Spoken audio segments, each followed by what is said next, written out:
that will work. And that was such a strong, it's a message in the book about like, sometimes the best things come from us just being our most authentic selves. Like maybe fucking me just being Natty, maybe that is enough. We've seen like a whole new side of you over the last 6 months or so. There's a big difference, it seems, between Natalya and Natty. What's that difference for you? It's been the most liberating feeling working on that character, and it all just happened so organically. It really was it stemmed from the book. After I finished writing the book, I was like, oh my God, I know what I need to do now. I know what I need to do. I'd signed this new contract with WWE, and I think with Triple H, I think he really wanted to find the right thing. I think he didn't want to just throw me in stuff that didn't matter. I think he really wanted to find the right thing. He wanted, and the thing with him is that I believe he's a forward thinker. So he was like, we can't rush into it. We just have to find the right thing for you. And because I had expressed, like when I was signing my new deal, I was like, I gotta grow. This isn't just about money for me. This is about growing. I have to grow. I have to evolve. I feel like I'm in the best shape of my life. I love wrestling, and I need something to dive into. But when I was doing my contract, I didn't quite know what that was. It wasn't until I finished the book. So I was in a little bit of a creative rut. It was early this year. It was like February of this year, and I was like, man, like WrestleMania is right around the corner, and I don't know where I fit in. I know I'm not gonna be on the card. I'm not in a storyline. No one's talking about where I fit in, or because you can read a room, you can measure the pulse. I would talk to the writers. I would try to pick people's brains and go like, where do I fit in? And this, by the way, is after being in the company for over 18 years. Like I'm still climbing and scratching and clawing for my spot, which is half the battle and half the beauty. So Josh Burnett and I got to talking, and he was like, let's do Bloodsport. And I was like, I'd love to do Bloodsport. We got to talking about me doing Bloodsport, and I said, I'm going to ask for permission. I walked up to Triple H. He was at the ringside. He was doing a rehearsal for Monday Night Raw. I walked up to him. I told him, listen, I've spoken to Josh Burnett. I would love to do Bloodsport. And Hunter was like, sure. I was so like afraid that he was going to say no because I was like, I really, really, really want to do something Mania weekend. I need to do something. I need to like, my creative juices are just feeling so stifled. He said yes right away. And he's like, absolutely, absolutely, no problem at all. And I know that the company really respects Josh, and they let talent work and do stuff at Bloodsport before. He said yes so supportively. And I was like, I remember that day, I was so excited. I ran off to CJ and I was like, Hunter loved it. He was like, yeah, go for it. So I took that as this is my mission, to build something that I've never built before. So you didn't even have the idea of the new character? I didn't. Just knew, I said yes to Bloodsport, let's figure it out. And then I was off to the races. I needed to get Hunter's permission. Because it's not, it's not often that, especially when I was working for Vince, you weren't really, it was unheard of to work and build something outside the company. Because you're a contracted WWE talent. But within reason, Hunter, because they had a relationship with Josh, and like the company's still very careful. They can't just let us run Renegade and just do whatever the hell we want. We're still under contract, but within reason, I think they like it, they want talent to grow too. And so they're selective, and rightfully so. They protect us sometimes from ourselves, because if I could do every indie that I was asked to do, I would have done them, trust me. But I started building the character, and I was like, I want her hair to be different, I want her outfit to be different, I want her energy to be different, I want her music to be different, I want her to have she's got a fight club that she walks out to the ring with, and like I just had this whole vision of like this girl that I always have, this person that's always been inside of me. It was so easy to put on that black bodysuit, and I wanted on the bodysuit my name. I wanted my real name, because that character was inside of me from my very first days of training in the dungeon. That was who I always wanted to be. But I get emotional talking about it, but I never wanted to be her because I didn't feel like anybody else would like her but me. So I was like, Vince will never like her. This isn't what he wants. And the coaches at FCW, they won't understand it. Like I went back to everything I needed to be for me. And I wasn't trying to get the job. I wasn't trying to get when you're trying to get the job, you're trying to do what you can to think about what they want. And Natalya's had an incredible run. Natalya, and I'm speaking about her in the third party. She's as a character. She's I believe she's a Hall of Famer for sure. She's had the most. She's got 6 world records for out wrestling everyone. That's fantastic. But she did that to survive. She could work with anybody. I've worked with over 65. Natalya's worked with over 65 different people.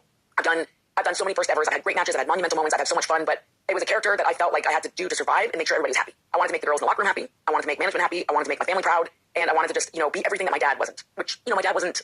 He wasn't stable. He wasn't reliable. He was going through, which I talk about in the book. He was going through the hardest times of his life, suffering from. My dad had a very serious brain injury. And nobody knew that, but I just knew growing up, like he got let go from WWE so many times. I was like, I am bound and determined to be everything everybody needs from me, so I'll never be like my dad, and I'll never let anybody down. And you write in the book that he was dealing with a lot of CT. You didn't know till he had a brain injury. Studied his brain and found that out. And he, in a nutshell, I don't want to give everything away that's in the book, but my dad was living most of his adult life with a brain injury. And my dad was playing football when he started playing football when he was 11 years old. He was, when he was in the NFL, he was a nose guard. My dad would talk about it all the time when we were growing up. It was almost like he would brag about, his coaches loved how even when he got his bell rung, as he would put it, he would keep playing, he'd keep going, he'd get back out on the field. He said his coaches would say if everybody would play as hard as Jim Neidhart plays, we would win everything. Because when my dad would play hard, and and some of that was getting his bell rung without proper helmets, he would never stop playing. He'd just keep going and going and going and going. This is as an early teen. And it's back in the 60s, back in the 70s when there wasn't, people didn't have as much information as they have now. So those mistakes in his early years before he ever, got into wrestling, I do think that my dad suffered a lot of damage to his brain. It's so interesting because I feel like you grow up either trying to be like your parents or trying to be not like your parents. And it sounds like in your dad's professional career, you want to be the furthest thing from him. You want to be reliable. Yes. You want to be someone that people can count on. And that's who you've been for almost 19 years in WWE. And now when I'm now doing the new character, being able to do the new character, I wanted to show everybody something different when I did the first Bloodsport. I was like, I might not be in WrestleMania, but I'm going to take this opportunity that Triple H is letting me do, and I'm going to show him and everyone else that if you give me a scrap, I'm going to blow it up, I'm going to make it magic. And I built promos with it, I built storyline with Miyu, who's a phenomenal, Miyu is one of the best female wrestlers in the world. I had a vision for the match, I had a vision for the promos, I had a vision for the story, I had a vision for the energy, and I was like, how can we parlay this into the next thing I'm going to do, which is NWA? And Billy Corgan is a really good friend of mine, and so I reached out to Billy, and I said, Billy, I love NWA, I love what you're doing. He runs a very, very professional show. It reminds me of my grandfather's Stampede Wrestling. It's really cool what they do with NWA. I asked him if I could do NWA, and I wanted to show people that, hey, the performance that you saw from me at Bloodsport, that was not a fluke. Watch me at NWA. Watch me give a performance even better at NWA. And it was a massive success. We sold out the ECW arena. The next month, I reached out to Booker T, and I said, Booker, I want to wrestle for reality wrestling. I went to Triple H. Every career decision I've ever made was to try to best position myself to help the national team. That's part of where I got into a little bit of trouble. Like, I want to wrestle for reality wrestling. I went to Triple H. You know, we were very. He has helped me with these opportunities, and he's been on the journey with me. Even though like it's their outside projects, I can't do these projects without his permission. So he said yes, no problem. I wanted to show people that the match that I had at ECW or at the ECW arena with NWA against Kenzie Page. I wanted to show people that the next match would be even better, and I did it. And then I asked Josh again, hey, we collaborated for SummerSlam weekend for the second Bloodsport. Josh was so excited about the match that he was like, listen, you guys have the biggest story for the card. Let's do the one you guys in the main event. Nick Khan came to watch because Nick is, that's what I love about Nick, is that he's also a student of the game. He's somebody that, you know, he might be a big executive in WWE, but at his core, he's a fan. He's a fan. He's been a fan since he was a kid. So seeing him at Bloodsport, I was like, this is amazing. And it just inspired me to go, like, sometimes these little things are actually really, really big things. But it was all about building that momentum. And the company trusted me to let me do it. And then I said to TJ, I think I'm the first person in WWE to build a character outside of the company. Like to really build a character in other promotions. Like in my mind, I'm thinking Cactus Jack. You know what I mean? But like Cactus Jack was, you know, he wasn't doing the indies when he was in, you know, it was Mick Foley in WWE. But I think Cactus Jack outside of WWE, Mick Foley inside WWE. You see the two contrasting characters. That's where like a lot of the inspiration came from. Yeah. And then you actually brought something up to me, which I thought was brilliant. You were like, I think, oh gosh, maybe, sorry. I think it was you, but you were talking about Brett. Yeah. And yes, it was you. Sorry, I've had like 6 cups of coffee. I'm still not all there. Keep them going. It was about Brett in Canada and how, you know, Brett was good in Canada and bad in the US. Yeah. And so it's just about the contrast. It's about doing stuff that's thought-provoking and that people can get engaged with. And people started liking this fresh, different side. Magic Spoon is serving up a big bowl of nostalgia with their high-protein, zero-sugar cereal and treats reinvented from your childhood. Every serving. I wanted to make the girls in the locker room happy. I wanted to make management happy. I wanted to make my family proud. And I wanted to just, you know, be everything that my dad wasn't. Which, you know, my dad wasn't stable. He wasn't reliable. You know, when he'd get back out on the field, he said his coaches would say, he was contrasting characters. That's where like a lot of the inspiration came from. Yeah. And then you actually nearest grocery store. That's Magic Spoon. Look, I think it's gonna move them. It's gonna move them in a way that like I want people to cry. I want them to laugh their asses off. I want tears streaming down their face when they're getting to those powerful chapters. And they're like, holy shit, I can't wait to get to the next page. So I'm telling you, people are gonna read this book very fast. It's like binging a book. There's some really powerful stories in there. There's a lot of like difficult topics that you cover. Yes. What was the most difficult thing to put pen to paper with? I think the most difficult topic to cover was TJ's injury. I had sleepless nights writing about those chapters. Those were the chapters that they pulled at my heart. Because they were really, even with the stuff that, you know, we think about the Hart family, you think about all the things, there's been highs and lows. Yeah. You know, Owen's death was very tragic. My dad in his struggles, you know, growing up with a parent that my dad struggled his whole entire adult life. And so I had so much instability that when I was a kid that I've never shared. You know, I've never shared any of it until writing this book, that people were like, oh, I had no idea that for 2 years, my sisters and my mom and I lived at my grandfather's house and we shared a bed. We shared one bed and we all four slept in that bed for 2 years because my dad had lost everything. And so my mom was trying to create some stability for us and we were never ever homeless. We lived at the Hart house, but there was only one available room. You know, and so it really taught me about, like, I gotta sink or swim. You know what I mean? Those were hard chapters to write about because I talk a lot about my dad's addiction and the things that we went through. And it was just, those were hard, but they were nothing like writing about TJ's chapters of his injury and what we went through. And you were right there for it. I was there. You were right there at ringside when it happened. I was there for all of it. And it was just so, and the big thing was just, I know how much TJ loves wrestling. So when I saw right in the like snap of a finger, everything was just gone. Did you know right away? I just knew. When Joe hit the muscle buster, did you know that TJ was injured? I knew TJ couldn't move. So I knew he couldn't move. And he said, like, because Cesaro was trying to talk to him and he couldn't move. Like he literally just wouldn't, like I knew it wasn't okay. I knew what, by the way, his like hands kind of like, everything just was like curled. You know what I mean? Almost like for a split second. I don't want to get too dramatic, but he didn't look like a normal landing. His body just looked different. You know, sometimes if you hit like a spider, they kind of curl up a little bit. Like it looked like he landed in a way that his body didn't look natural and at ease. Because when TJ first landed, he was paralyzed for like 10 seconds. And so Claudio tried to grab him to pull him out of the ring, and TJ said, "Don't touch me, don't touch me." And then he ended up, you know, TJ was, after being paralyzed for 10 seconds, TJ was able to like regroup. He got up, he launched himself out of the ring, and that's the thing is that when you saw the way that TJ was, and I read a lot about it, and I go into detail again, don't want to give it all away, but when I saw how TJ was acting, he wasn't acting like someone that broke his neck. You know, like you know, when you think somebody that is injured, they're limping, they're vulnerable, they're crying, TJ was angry. I think we envision it as he breaks his neck in the ring, the match immediately would stop, put him on a board, like put him into an ambulance and take him away. I was shocked to learn that he walked out of the ring, walked to the back, took a shower. Yeah, he was very angry, and it was because he was scared. And so that's the thing is that people deal with trauma in different ways. You know what I mean? So like, for example, like when I broke my ankle, many years ago, 2016, small little injury, but like I remember just being so scared, I wanted the whole match to just end right then and there. TJ, I think because of being paralyzed, it scared him in a way that he was like, it went from fear to rage. So once he was not paralyzed anymore, he was like, the fear turned into rage. So people really didn't know that he had a broken neck because he was walking around like normal. You know, he was walking around and he was just very, very angry and scared and all of it was just coming out all at once. But those were hard chapters to write about because I just knew once we found out like from the doctors that TJ had this type of injury, they were like, the one doctor was so blunt. He was like, oh yeah, you're never ever wrestling again. You'll find another profession. You know, he was very, very cold and blunt. And I wrote about it in the book, but like I just looked at Cesaro because Cesaro was with us at the hospital. Cesaro had like a tear like rolling down his face. And, you know, because you saw like, you know, everybody that knows TJ just knows that he loves this. Yeah. You know, and Cesaro just knew that was like a death. And losing something that you love so much, there was a grieving there too. Yeah. And I also will say, just adding this, and I wrote about this in the book, my heart broke for Samoa Joe because nobody wants to ever go through anything like that. That was the last thing in the world that he wanted. You know, he is somebody that in the industry, Joe, I believe, and I have a pretty good pulse in the industry, not just in WWE, Joe is very respected. He's a great guy. The guys love Joe. He's got a great reputation. He's a great person. He loves the industry. He's very honorable. So it was the last thing in the world that Joe wanted. So my heart also broke for Joe because I just always felt so bad that he had to carry that too. People say mean things all the time to all of us on social media, but that's the last thing in the world that Joe wanted. So it just kind of like, I always had a little spot in my heart for him after that because I was like, he didn't want that, you know? And nobody wanted it. It was a shitty situation. Nobody across the board wanted that to happen, but it happened. and it was something that we had to go through. And I will say, and I've said this before on your show, TJ's injury led him to, I think, the best chapter of his career because he has been able to reach so many more people in WWE and in wrestling and in the world by doing the stuff that he's doing now. I think unfortunately, it was part of his destiny. And you gotta sometimes, you can't fuck with your destiny. You gotta let it happen, and then you gotta let it help you grow. Everybody wrestles their last match at some point in time. Unfortunately, not everybody knows when that last match is. Right. So like, that was 10 years ago, like this summer, right? June 1st, 2015. Yep. TJ went out there not knowing that would be the last time he would ever wrestle. And TJ said that to me before, because I'll get, upset about certain things, or I'll be like, this match could have been better, or I'm annoyed about this, or I want this to be better, I wish I could do this, or TJ goes, Natty, he goes, when it's all said and done, he goes, I don't think about the creative. I don't think about winning or losing. I don't think about the times that I didn't like a match. I don't even think about any of it. He goes, you know what I think about now that it's all said or done? He goes, I think about the moments with the boys in the locker room. He goes, I think about the bus rides that we've had in Europe, where we'll all be on a big bus and Undertaker will be telling stories, and you have everybody's joking, or somebody like he's like all that he'll be laughing his ass off with Jey Uso because we were the Usos introduction. But the Usos are so much fun. Like they're fun people to like hang out with. He's like I think about the bus rides in Europe. I think about being with the boys in the locker room. I think about the guys, the girls. I think about he's like I think about the people. He thinks about the talent. When I say guys and girls, I mean the men and women of WWE that we've worked with, had relationships, built bonds, all that stuff. We were the Usos' first feud. TJ loves his matches with he goes back and watches these old matches with he loved this triple threat between him and Cesaro and Dolph Ziggler. Loved it. And he goes back. He's like, I just love those moments with the boys. He's like, you'll never think about the bullshit. You'll think about the good stuff because he's like, a CRM shouldn't set your teams back. It should. The bullshit. You'll think about the good stuff because he's like, you never know. You never know when it's going to be the last time. And that's why TJ to this day, he still changes with the talent. He still changes with the men in the men's locker room. Because they have a place for the producers to change, and then they have, but TJ's always, I think just because he got injured, he's like, no, but I still need to change with the boys. I still, when you get to the building, he comes in the suit, does the production meeting, and then he still changes with the guys in the locker room because he just, the relationships and the bonds that he has with the wrestlers and the talent, they never died. They're always there. There's a line in your book that really stood out for me, talking about the Hart family and the relationship that you guys have with wrestling. Your dad told you this, quote, nobody in our family has cashed out yet with their money and their health. If you want to be the first of anything in this family, be the first to leave without being broke or broken. That came from a conversation that my dad and I had when I went on my first tour of Japan. And my dad was so upset. He did not want me going to Japan. He did not want me wrestling. He did not want me getting hurt. And we had a knockdown, drag out fight. I mean, it was not physical, but my dad was upset. He was like, you're going to get hurt over there. You're going to get your teeth knocked out. You're going to break your neck. Like, he was like, you're not, he was basically saying, like, you're not ready to go over there. This industry is tough. Like, he didn't want to see me get hurt the way that he had gotten hurt, emotionally and physically. And I told my dad, I was like, I'm going to go over there. I'm going to prove you wrong. And my dad said to me, he goes, nobody in our family has ever, like, beaten the house.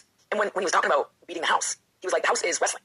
He's like, nobody has ever beaten the house. From Stu to Owen to Brett to Davey, TJ, they, like, the one, I'm talking about in WWE, he's like, I don't want you to get hurt, and I don't want you to end up in this business like broken. So my dad really, he didn't want me wrestling. And I've talked about that before. Well, I realized all along that my dad was right.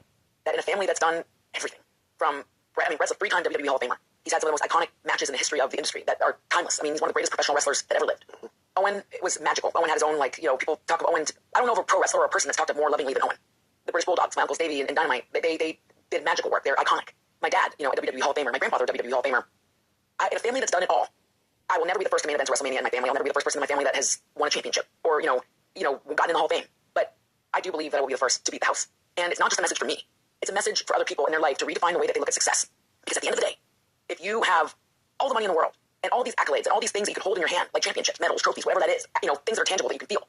If you've got all of that and you're not happy inside with who you are, you did not beat the house. And you did not win. And that's the thing, is that life is about finding what the fuck it is that sets your soul on fire. What is it that makes you wake up in the morning and feel alive? For me, it was going back and wrestling in front of 200 people on the independents and reinventing and building this new character where I said to TJ, I go, you know what I love about Natty? She is an 18-year veteran with hunger of a rookie. The hunger and the drive of a rookie. That is something that no one else is doing. She has the drive and the determination and the hunger of somebody in their first year, because this is my first year as Natty. But she's got this ring IQ of an 18-year veteran. It's going to be difficult because you've always been known for your wrestling. You've always been known for what happens bell to bell in the ring. Yet you came into WWE in an era when, honestly, that didn't really matter. No. You came into WWE when, in the Divas era, right? Like you're coming in with the Divas belt at 2007, 8, 9. That must have been so difficult. It was so difficult because I realized that I was never going to dance like a mom. I couldn't dance to save my life. I tried so hard. I took dance classes. I hired private coaches because I'd always heard Vince love dancing. So I wanted to okay, let me learn how to dance. They'll love that. I sucked at it. I wrote about that in the book. But I was like, I gotta try to lose weight. I gotta try to be thin. I gotta try to be I gotta look like Tori Wilson. I always had Tori on this pedestal because she's to me she's just I love her physique and she's so beautiful. I was like, I always wanted to look like Tori, but I couldn't because my body's not like Tori's. And I realized that all these things that I thought that they wanted, at that time, I was like, I know what they're like. What if I made every single girl I worked with look like gold? What if I was maybe not the star, but you know what I could do really well? I'll be the star maker. I'll be Vince's star maker. That's been your career. I wanted to be Vince's star maker. I wanted to be the girl that Vince would go or creative would go, put her with Natty because I was like, listen, Natty, Natalya, whatever, when I was first getting started, I was like, they don't want me. They don't want this. I'm never going to be them. I'm never going to look like Tori. I'm never going to look like Kelly. I'm never going to but you know what I can do? I can make those girls look like $1 million, and that will be how I get my in. And I actually started to look at myself the way that I felt like they were looking at me, where I was like, I don't really know if I'm worthy of being the champion. I don't think I am. Did you really feel that? Yeah. I started to feel like I was just lucky to have the job. I was like, I started to almost talk myself into, do you know how lucky you are to even have this contract with WWE, that so many people are fighting to even just get their foot in the door? I know it's a big dream of yours to be the champion, but you're not, in the back of my mind, I started to believe it all. You're not exactly what they want. You're not you're not it. You don't have that it factor. You're not the star. You don't look like a star. You don't present yourself like a star. You don't have the aura of a star, but you're lucky that you have a job, Natty. And so just help everyone. Be there for everyone and make sure that you do your best to make everyone look like gold. I kind of got, like, I really, like, embraced that. And then it wasn't until Beth Phoenix, we tap into this in the book, but Beth Phoenix was coming back from an injury, and she wasn't quite, she had heard rumblings that they wanted to put the Divas title on her. And she said to me, she called me up and she's like, hey, I'm not quite ready. She's like, I'm coming back from an ACL injury. She's like, Natty, they want to put the title on me. She goes, but you need to try to fight for the title. She's like, go try to fight for it. Go. She's like, you don't believe in yourself. No one's going to believe in you. She's like, you got to be your biggest advocate. Nobody's going to know how to fight for you better than you. So Beth really urged me to fight. So I did. And I pled my case, and I was like, and then I left going, oh, I can't believe I pulled that. Like, I can't believe I even just presented that to, like, I wanted to be the champion. Like, I felt so embarrassed that I was trying to tell my bosses that I wanted to be champion. When it's like, no, we all should fucking want to be champion. If you're wrestling in WWE or wherever it is that you're working for and you don't want to be a champion, you don't belong in the company. But I had just talked myself into, you're not really that, you're not what they want. And so Beth urged me. I did. It was not easy. It wasn't something that Vince agreed to right away, but we did it. And, that was my first little taste at being the champion, and then it didn't last long. So it lasted, I think, just a couple months, and then I was like, back to, I told you, you made a mistake. But did that moment when you won it, did that mean something to you? It meant a lot to me. But then when I won it, all I could think of, Chris, from the moment that I won that first Divas Championship, my first championship in WWE, all I could think about was how I wasn't going to be enough to keep it. I couldn't actually enjoy it because I just kept thinking in my mind, like, they're not going to like me enough to keep this title on me. They're going to it'll be a promo that I cut that isn't good, or my next match won't be good, or maybe Vince will change his mind tomorrow and just want it off of me. I couldn't actually enjoy it because the truth is, I didn't feel worthy of it. I did not feel worthy at all of being champion. I felt like I just needed to be the one to help everyone else, and I didn't feel like I was the star. Did you feel worthy when you won the women's championship? Yes, I did. That was a different feeling? It was a different feeling because I was like, you didn't enjoy it, Natty, when you were the Divas champion. You beat yourself up. You had such a complex that you weren't good enough. You were so worried about trying to please everyone that you never enjoyed it. So it took me another 7 years to win that championship that I won with Naomi. And I finally, when I won that, Naomi was so excited that I was winning. Like, and this is the girl that's about to lose her championship. Yeah. She was so excited that I was winning. And TJ, I said to TJ, I'm like, I hope she's not mad that, like, I'm going to take her title from her or whatever. TJ's like, Natty, he's like, you've earned this. Have you not earned this? Have you not put in the work? Have you not put in the time? Have you not? He's like, it's about you tonight. And so literally minutes after I said that, Naomi was like hugging me and dancing, and she's like, we're going to make this match. Like, she was like, it was her victory too. She was on fucking cloud nine. She was so excited. And I finally felt like, this is a big question I want everybody to ask themselves when they get finished reading my book. Why not me? Why not me? And I finally was able to say that when I won that women's championship. Why can't I? Why can't I do this? Why can't I write a book? Why can't I star in a movie if I want to do that? Why can't I work on this or do that? Or why can't we reach for our dreams? Like, sometimes we're the ones that are stopping ourselves. And that's the biggest thing to me. When I won that championship, I was like, why not me? I'm just as good as everyone else. I do feel worthy of having this. And I do feel like I finally earned it. We'll get right back to the conversation in just a minute. This episode is brought to you by Skims. The worst thing about underwear is when you're forced to think about it all day because it's uncomfortable. It's like nice and simple. I feel like for whatever reason, you don't get the respect you deserve in your career. Now you can stream Countdown to Christmas exclusively on Hallmark Plus. For whatever reason, you don't get the respect you deserve in your career. And maybe it's starting to happen now, and perhaps it's what you were talking about earlier. You've been so good at making other people look good that people don't realize the common denominator is you. Well, first of all, thank you. I really appreciate that compliment. I will never blame anyone for any of it. Like, I won't ever go, it's creative, and they didn't give me enough, and I should have had this, and I should have had that, and, people thought I just got everything because of my family. It's like, I'll never ever say that because I don't feel that way. I think for me, I had actually worked to my own detriment because I was my own worst enemy. I didn't allow myself to always grow because I felt like it was a safer place for me a lot of the times to just try to make everyone happy. And it wasn't, I got booked. I wrestled over 65 different women. I was booked and busy and working like crazy. But I wasn't always doing stuff that set my soul on fire. I was trying to make sure that I just did everything that everybody wanted. And there were moments where I could have made suggestions, and there were moments where I could have spoken up, and there were moments that I could have fought for more, and I didn't ever want to rock the boat, And so I think now, in showing the world what this new character can do, it's like, how can I ever get mad at WWE for giving me everything I have in my life? Everything I have in my life is because of wrestling. Everything. My house, my car, my relationships, my family. I was able to, when my dad was dying, I was able to give my parents a great life. That if I didn't have WWE helping me, giving me the career of my dreams, I would never have been able to take care of my dad who died penniless. I can tell how much your dad means to you with just the way you're sharing about him now. And also, your book starts with your dad's death and ends with your dad's death. Do you think about him every day? Yes. And I also don't feel like he's gone. What's funny is that I don't even feel like my dad is gone at all. I talk to him all the time. I see his photos. I see his pictures. I look at his old text messages. And I just think that, especially in writing this book, I think so many people are going to look at my dad differently. Because I dedicated my book to my dad. We had a complex relationship. But I loved him so much, and I would fight for him. I would fight for my dad until the end. But he wasn't perfect. And he also wasn't a great parent. He did the best that he could. My dad did honestly the best that he could with his physical, mental capabilities. And that's the thing is that, like, when I look at the book and I look at my relationship with Vince McMahon, I didn't bring this up because, again, it was complicated. Like, Vince was like a father to so many of us. Like, when my own dad couldn't be a good dad to me, Vince was like a dad.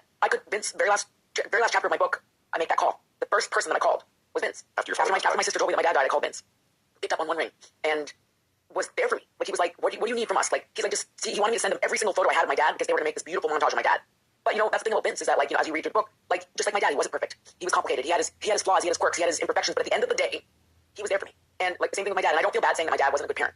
He struggled so much. I don't think my dad knew how to be a good parent. He was gone 300 days a year sometimes. And he had his own complicated relationship. Yes. When he was growing up. And he also, which I didn't know until after he died, he was also living most of his adult life with a brain injury. So it was very challenging for my dad to be a good parent. But my dad, I love him unconditionally, and I have a great relationship. I have a great relationship with I had a great relationship with him, but I also learned so much from my dad. And I learned so much from Vince. And I've learned so much in working for WWE. And I've learned so much from the industry about finding myself. And that sometimes it could take your whole life for your shit to come in. Look at The Rock right now. And the reason why I'm bringing up The Rock is because I think his movie comes out tonight. He's in the Smashing Machine. People are talking about it's the role of a lifetime. People are saying it's the work of his lifetime. Yeah. He's in his 50s. This is the biggest star in Hollywood who's in his 50s, in the best shape of his life, doing the best work of his life. Because why not? Why not him? And I'm bringing it back to that because it's like there's been moments that he's had movies that have done great. He's had movies that have not done so great. He's done stuff in WWE that's been amazing and the good, bad, and everything in between. It's never too late to start. It's never too late to dream big. It's never too late to do your best work. And so he's a huge reason why I really wanted Dwayne to be a part of my book. And so when I asked him to do the forward for the book, because I asked Brett to be a part of the book, I wanted Brett doing the introduction of the book. I wanted Brett's words to be the first word that everybody reads because Brett has a story that he shares in the book that he's never shared it before, and I've never shared it.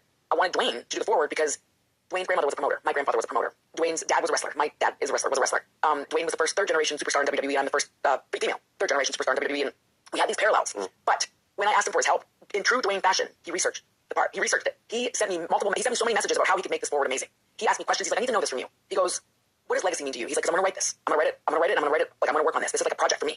He goes, what does legacy mean to you, Natty? What does it mean to you? And because Dwayne had asked me that question about what does legacy mean to you, he helped me with the very ending of my book. He helped me close. It was because he asked me that question for his forward that I started writing. And I was like, that's the ending. That's what we were struggling with. Now I got it. And so, and he got it right. His forward, it was perfect. So, but I look at him right now and I'm like, why can't people think, oh, you're getting older, you can't do this, you can't do that because you can't. When women get in their 40s, they can't. It's like, why the fuck can't I? And by the way, in WWE, and I could be wrong, and maybe I am, I don't feel like Triple H cares about, like, he's not going, well, we're not going to push this person because he doesn't care. If you look good and you can do great work and tell good stories and represent yourself in the company well and you can hit home runs, that's, I believe, what he cares about. And so it's cool because, again, we're not worrying about, like, it's just, if there's a different energy and there's a different air that, like, I can do the best work of my career right now. Like, my ship hasn't come in, but it's about to come in, and I'm really excited for it. For a long time, there was a contentious relationship between our family and the McMahon family. Then WrestleMania 26 comes around, and there's a match between Bret Hart and Vince McMahon. And you're part of this match. So what was it like to be part of that? It was crazy because we only found out that we were going to be part of that the night before. So Vince wanted to do this. Vince and Bret were going to do the match, and then Vince decided the night before that he wanted the whole family out there. So the family was already there because Bret was in the Hall of Fame. So they were, what year was that? What year was the match? It's 15 years ago, right? Man, so why was the family there? Somebody was in the Hall of Fame that year. Would that be 09? Maybe they weren't in the Hall of Fame. Sorry, there's been so many damn Hall of Fame. Everybody's getting inducted. So maybe, I can't remember what it was, but the family was there, and then Vince decided, listen, the whole family's here. Maybe we'll just get them all in the ring. Get them all out there, get them all out there with Bret. But then they decided that Vince wanted me to slap him. 2010. Stu, I think Stu was going into the Hall of Fame. Anyway, the whole entire one in Phoenix. The whole entire Hart family was going to be at WrestleMania, so Vince wanted us all out there, and then I ended up slapping. Vince wanted me to slap him. And so Vince, before the match, Vince pulled me aside and he was like, I really want you to have this moment. And I thought that was great. He really cared about me having that moment. So he was like, but you have to promise me one thing, Natalie. He's like, you have to slap me as hard as you can. Why does he call you Natalie? He always called me Natalie. And so he made me promise him that I was going to hit him hard. He's like, it has to look real. Because Vince wanted it to, he didn't want me being scared that he was the boss. Where I maybe whip him or don't touch him. Or like imagine me at WrestleMania not actually hitting him and like I totally miss his face or whatever. He was like, it needs to look good. It needs to look real. And after the match, Hunter was like, who taught you how to slap, Steph? She's known for her slaps. And she's a hell of a slap. It was just wild seeing that culmination, right? Because it felt like for a long time there was really no relationship there. And it makes me curious. Do you remember where you were watching Over the Edge 99? When the pay-per-view, when Owen passed away? Yes. I was at my uncle's house. I was at British Bulldog's house. Davy's house. TJ was there with me. We were watching the pay-per-view. And that day was just, I'll never ever forget. Just, we were in Davy's living room and we were just watching the show because we always watched pay-per-views that family was on. Like if we could watch them, we always watched the pay-per-views. And my grandfather lived like right below Davy. Davy lived up on the hill and my grandfather lived at the bottom of the hill. And it was like, everybody just was it was just a crazy, crazy time. When did you realize something had happened? Because you're watching the show, it seems okay. My grandfather got a call from Vince. And it was just like, that was when we knew that like Owen was not okay. But Owen and Martha lived about 20 minutes from my grandparents. And so, it was just, we all lived in Calgary at the time. So it was just, that was I think that was the hardest thing my family ever went through. I think it just caused this domino effect of... Ah, yes. Back home and unemployed. I have no idea what to do. I can't believe everybody in my family has a full-time... I think it just caused this domino effect of chaos. My grandmother was much stronger than my grandmother, but my grandmother, Helen, I don't think she ever got over it. And I do believe that she died from a broken heart. I think that like she had a lot of health complications after that, but she never really got over Owen. Like she just never, it's something you don't get over that. She was never okay after that. And so it was very hard on my grandfather because my grandmother was his everything. So it was a very, very traumatic time for our family. Did that fracture the relationship with WWE more than what happened at Survivor Series 97, the screw job? I think in different ways, yes. I think, because that started it, right? That was 97, and 2 years later is... I think it was definitely way more impactful. It was more traumatic for the family, for sure. Like Owen dying was much more traumatic. I think... But the relationship was already like... Well, I think with Bret and everything that happened there, it was just deep scars, deep wounds. It felt like anger, maybe. Just so much going on when you look at, the relationship is complicated. Because, Bret and Vince were very, very close, and, Bret loved what he did in WWE, and he had this beautiful career, and again, it's complicated, but it's become like it's crazy how nearly 3 decades later, people still talk about the screw job. Sure. Because it was, again, one of the biggest, if the screw job had never happened, we never would have seen that character of Vince McMahon. There were so many dominoes that fell after that. It was like the spawn, like the Attitude Era was launched after that. Yes. And the Mr. McMahon character. Yeah. It was a really, again, it wasn't like I would, if I could turn back the hands of time, I would never have wanted that to happen to Bret. But were you watching that live? Yes. Yeah. Wow. And I was just wondering, like what everybody else was wondering, like this is crazy, this is chaotic. Like I remember my dad coming home and just being so sad, and so like everybody was just like, we don't know what to do, and like everybody wants to take Brett's side, but they're like, well, like, we don't know where our careers stand, and it's just, it was very hard. But I don't think anything for our family was as hard as Owen's death, for sure. What do you think's been the highlight of your career? We've talked a lot about a lot of tough times in your career. It's been the best moment. It's hard to narrow it down. It's really, really, really hard to narrow that down. I think one of the best moments of my career, it's just so hard. I'm just trying to think. I go back to the match with Naomi at SummerSlam. It was the night that I finally felt like I deserved to be a champion. Yeah. Like, I finally let myself enjoy it. I finally let myself enjoy all the hard work. I was like, you do deserve it. Fucking enjoy this. Stop worrying about pleasing people. Stop worrying about what everybody else wants from you. Sit in this moment, enjoy it, hold the title up over your head, and know that you worked your ass off for it. And Naomi and I just had this magical chemistry together where, like, it was just everything clicked. And we were very close friends in our everyday lives, but, like, it was just like the energy was just through the roof. It was like it's funny because we were in Barclays, and Barclays is where we spread my dad's ashes outside of Barclays. And New York City was my dad's favorite place to wrestle. My dad loved New York. It was hands down his favorite place to wrestle. So I won the title in New York City, where we would end up spreading my dad's ashes in his favorite city in the world to wrestle. And by the way, that city is where my grandparents met for the very first time. Wow. So Stu and Helen met in New York City, and my grandfather was discovered by Toots Mondt. And Toots Mondt is like the granddaddy of professional wrestling. My grandparents were introduced by a wrestler named Paul Bosch. And it all happened in New York, and I won my title. I won the women's championship in New York. It was like everything was full circle in New York, New York, New York. And my dad got inducted into the Hall of Fame in New York City. It's beautiful. So New York is like iconic for me. You have a chapter in the book called Vince's Big Idea. Oof. His big idea was giving you a farting gimmick. What was your reaction when you get pitched this? I remember, hold on, let me make sure I have enough time to tell the story. Okay, I won't go on. I remember with that idea, when the writer came out of the production meeting, he pulled me aside,